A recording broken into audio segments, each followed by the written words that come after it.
welcome back to Houston Newsmakers, where my guest, Reverend Laura Groen, a pastor and serving in the Montrose Center in Houston, and Mustafa Carroll is Executive Director of the Houston Council on American-Islamic Relations. We've been talking about the Orlando shootings, the fact that a Muslim man was a killer and the gays appeared to have been the target in that particular incident. And now an additional threat has been made. Houston police are investigating a threat to the Houston Pride Parade scheduled for June 25th.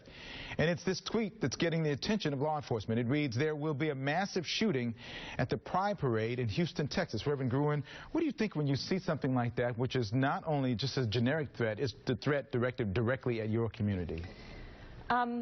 Fear, again, and I'm going to get emotional, because not fear for me, but fear for my friends, my family, my chosen family. But here's the thing, LGBT people have always known that we are at risk when we gather. We know that. The fear is in us every single time we're in public and we hold our loved one's hand or we dare to give our loved one a kiss.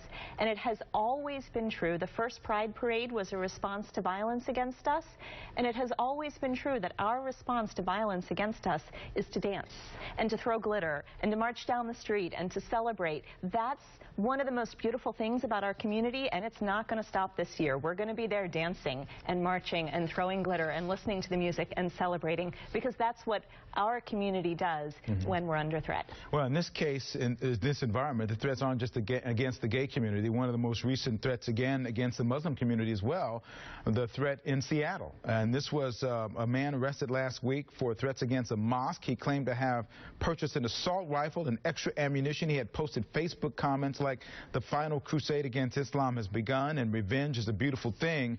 Mustafa, these kind of threats you see all too often, are they going up?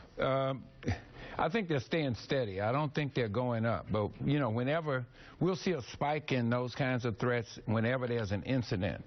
If the Muslim does something anywhere in the world, we get the backlash comes here. And so the bigger question that we have is that our country is dealing with an issue of violence. And it's dealing with the issue of assault weapons, per se. People don't like to talk about it because they think you're taking away their guns. But, you know, what do you need with an AR-15, AK-47, and Uzi? Those are military weapons.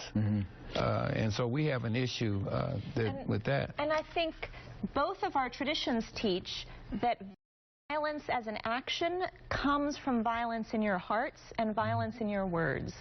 And so we have been seeing in our country violence in people's words, both against the LGBT community and against the Muslim community. And that violence in their words by people who say, "I would never pick up a gun and shoot anyone. I don't want that to happen." People need to know that what you speak goes to another person's heart, and what is in another person's heart can come out in their actions. Absolutely. So dialogue may be creating some of this. People hear it and it turns out. Oh, absolutely. The political environment, as you talked about, is, you know, you've heard one of the candidates say they want to keep Muslims out of the country, and so that dialogue, I'm guessing, from your standpoint, is not necessarily helpful. No, it has ascendancy because people look up to their perceived candidates. They look up to leaders in the, and not only from candidates. We've heard this up on the Hill. There are representatives on the Hill who have used the same language, the same vitriol against Muslims on Capitol Hill in this country. I get the sense from both of you that with all that's going on, that you're optimists about your faiths and about what may come. Well, what are your, as we finish this segment, what are your goals? What are your dreams about what's going to come out of this tragedy?